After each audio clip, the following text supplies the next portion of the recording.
வணக்கம் தலைவா, அனைவருக்கும் இனிய வணக்கம். இன்னைக்கு நம்ம எல்லாருமே எதிர்பார்த்த பயிர்க்கடன் தள்ளுபடி. கூட்டுறவு வங்கிகளில் முதலமைச்சர் விஜய் வெளியிட்ட பயிர்க்கடன் தள்ளுபடி என்ன ஆயிற்று? மீண்டும் ஜூலை 15ஆம் தேதி பயிர்க்கடன் தள்ளுபடியை மாற்றி அமைக்க போகிறாங்களாம் என்பன தகவலை குறித்து முக்கியமானதாக நம்ம பார்க்கலாம். கூட்டுறவு வங்கிகளில் விவசாயிகளின் 5932 கோடி பயிர்க்கடன் தள்ளுபடி செய்திருப்பதாக தகவல்கள் வந்திருக்கு. இதற்கான ஒரு அரசாணை ரிலீஸ் பண்ணியிருக்காங்க. மேலும் தமிழகம் முழுவதுமே இந்த பயிர்க்கடன் தள்ளுபடியை விவசாயிகளுக்காக தமிழக அரசு வழங்க இருக்காங்க. யார் யாருக்கு இந்த தள்ளுபடி போகும், யார் யாரெல்லாம் தள்ளுபடியை வாங்க தகுதியான நபர்கள். தமிழ்நாட்டில் கூட்டுறவு வங்கிகளில் உள்ள விவசாயிகள் பெற்ற பயிர்க்கடனை தள்ளுபடி செய்து தமிழக அரசு அதிகாரப்பூர்வமாக அரசாணை வெளியிட்டது. இந்த அரசாணையில் தமிழக முதலமைச்சர் அவர்களின் அறிவிப்பின்படி கடந்த 1/5/2025 முதல் 28/2/2026 வரையிலான காலகட்டத்தில் கூட்டுறவு வங்கிகளில் பயிர்க்கடன் பெற்று நிலுவை வைத்துள்ள விவசாயிகள் உத்தேச கடன் தொகை 5932 கோடி தள்ளுபடி செய்வதற்கான இந்த அரசாணை கூட்டுறவு மற்றும் உணவு மற்றும் நுகர்வோர் பாதுகாப்பு துறையில் வந்திருக்கு. இந்த திட்டத்தின் கீழ் 75,000 ரூபாய் வரை பயிர்க்கடன் பெற்ற சிறு மற்றும் குறு இதர பெரிய விவசாயிகளுக்கு 100% விழுக்காடு கடன் தொகை முழுமையாக தள்ளுபடி செய்யப்படும். மேலும் 75,000 ரூபாய்க்கு மேலே போயிடுச்சுன்னா 35,000 ரூபாய் மட்டும்தான் தள்ளுபடி. இதன் மூலம் கடந்த நிதியாண்டில் பயிர்க்கடன் பெற்ற அனைத்து விவசாயிகளுக்கும் குறைந்தபட்சமாக 35,000 அதிகபட்சமாக 75,000 வரை தள்ளுபடி அப்படின்ற ஒரு அறிவிப்பை வெளியிட்டிருக்காங்க.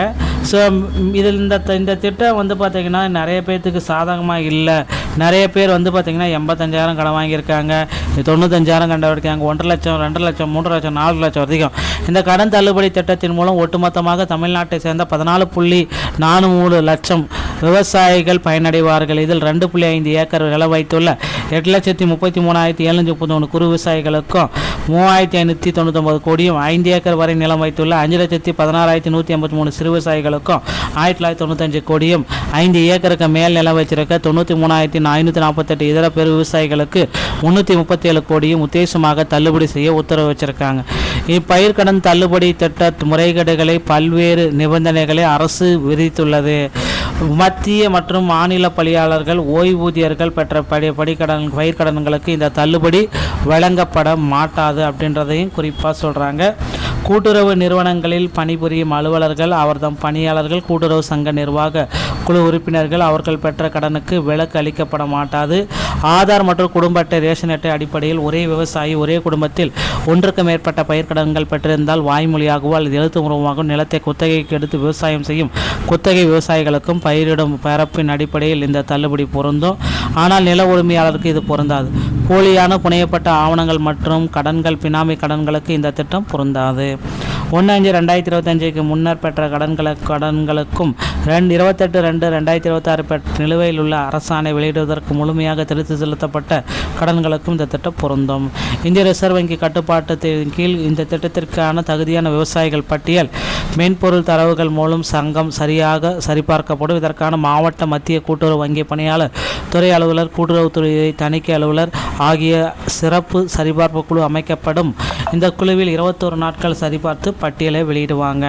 பின்னர் TNEGA மின் ஆளுமை முகமை மூலம் இறுதி பட்டியல் பகுப்பாய்வு செய்யப்பட்டு 45 நாளுக்குள்ளார உங்களுக்கு உண்டான தள்ளுபடியை வழங்குகிறோம் அப்படின்றத குறிப்பிட்டு சொல்லிட்டாங்க. இந்திய ரிசர்வ் வங்கியோடைய வழிகாட்டின் அடிப்படையில் தான் இந்த தள்ளுபடி அப்படின்றது உங்களுக்கு கிடைக்கும் அப்படின்னு சொல்லிட்டாங்க. மேலும் கடன் நிலுவை எதுவுமே இல்லாத விவசாயிகள் வரவிருக்க சாகுபடி பெறுவதற்கு புதிதாக பயிர்க்கடனை பெற்றுக்கொள்ள தகுதியுடையவர்களாகவர் என்றும் அரசாணையில் குறிப்பிடப்பட்டுள்ளது. நண்பர்களே, விரைவில் பயிர்க்கடன் தள்ளுபடி மாற்றமைக்க போகிறாங்க. 75,000 4 லட்சம் வரைக்கும் இதற்குண்டான அப்டேட்டு இன்னும் ஒரு சில தினங்களில் நம்ம எதிர்பார்க்கலாம். இந்த தகவல்கள் நீங்கள் உடனுக்குடன் பெற நீங்கள் நம்முடைய சேனலோடு இணைந்திருங்கள். மீண்டும் ஒரு நல்ல தகவலோடு நான் உங்களை சந்திக்கிறேன். நன்றி, வணக்கம்.